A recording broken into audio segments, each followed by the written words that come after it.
नमस्कार दोस्तों, स्वागत है आपका एक बार फिर अपने संस्कृत व्याकरण के YouTube चैनल पर।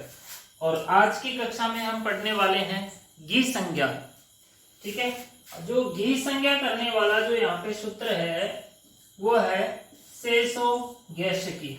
आज दिन तक तो हम सिर्फ घी को खाते आए हैं रोटी के साथ, लेकिन आज हम यहाँ पे पढ़ेंगे घी संज्ञा।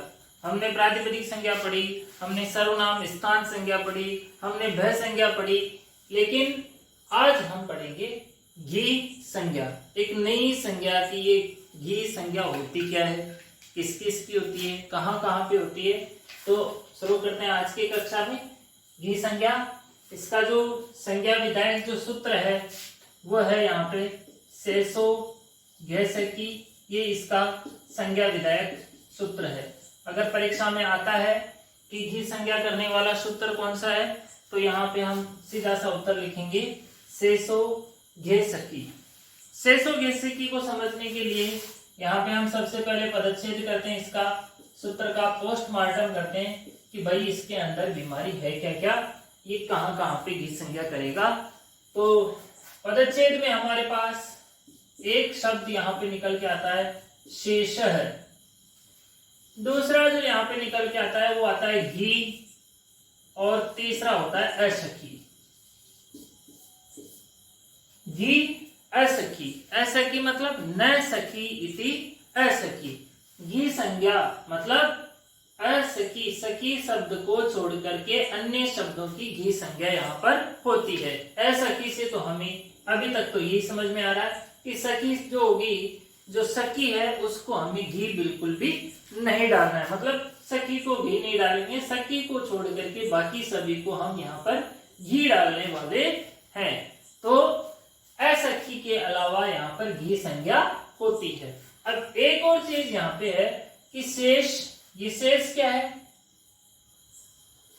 कौन से शेष की यहाँ पे बात हो रही है कि शेष घी और असखी, ये तो हमें दोनों समझ में आ गया भाई। घी तो संज्ञा होगी और असखी की यानी सखी शब्द की नहीं होगी। तो शेष क्या है, शेष के लिए हम यहाँ पे वृत्ति जब हम पढ़ते हैं इसकी, तो यहाँ पे लिखा हुआ शेष इति स्पष्ट अर्थम। शेष का यहाँ पर स्पष्ट अर्थ है, लेकिन हमें तो यहाँ पे कोई भी अर्थ नजर नहीं आ रहा है कि शेष का अर्थ क्या है। इसमें शेष का अर्थ होता क्या है, इसने तो लिख दिया भाई साहब की स्पष्ट अर्थ हो गया, शेष का अर्थ क्या है। तो आगे पढ़ते हैं। अब यहाँ पर कुछ शब्द लिखे हुए हैं। एक तो अनदि संज्ञा, एक यहाँ पे लिखा हुआ इत उत और सखी ब्रजम घी संज्ञम, ये तो अपने को समझ में आ गया।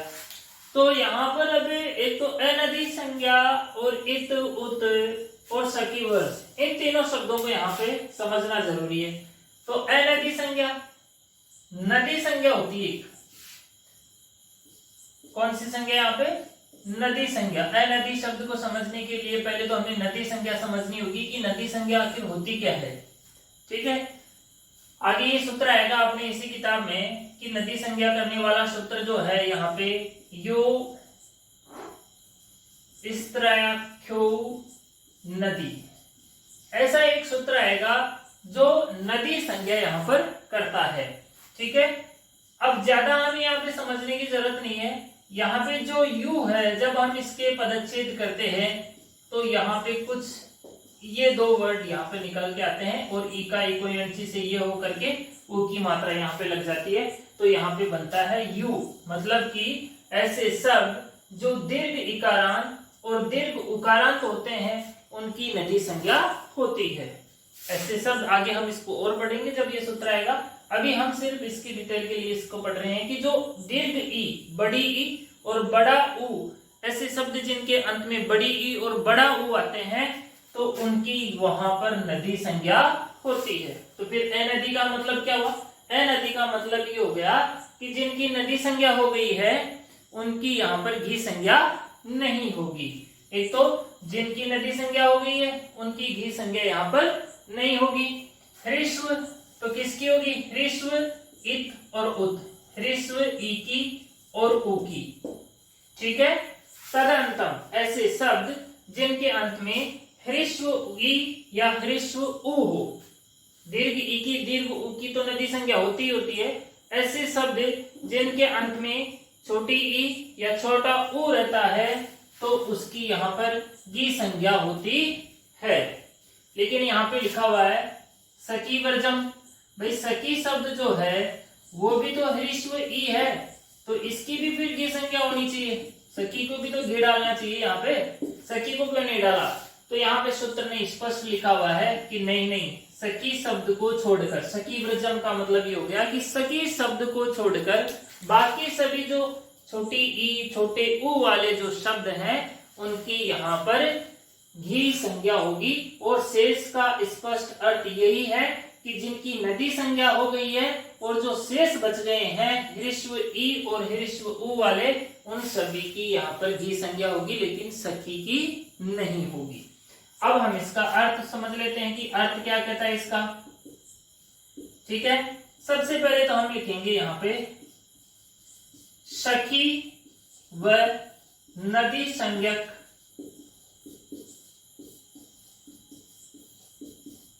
शब्दों को छोड़कर, मतलब एक तो सखी शब्द की और एक नदी संज्ञक शब्द की। सखी शब्द और नदी संज्ञक शब्दों को छोड़कर ह्रीश्व ई व ऊ अंत वाले शब्दों की गी संज्ञा होती है।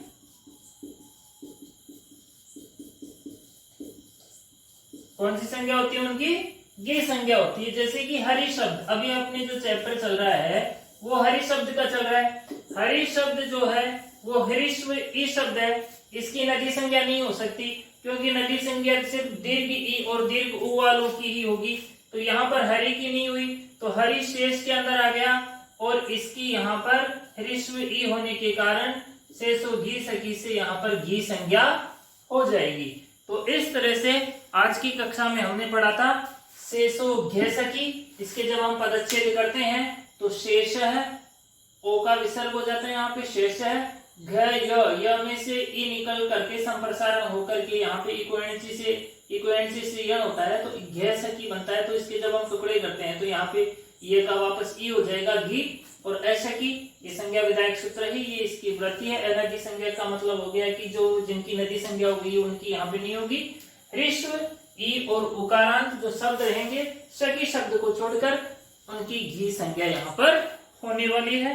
तो आप इसका शॉर्ट स्क्रीन ले लीजिए। मुझे आशा है आपको अच्छे से इस चीज की समझ में आ गई होगी। थैंक्स, धन्यवाद।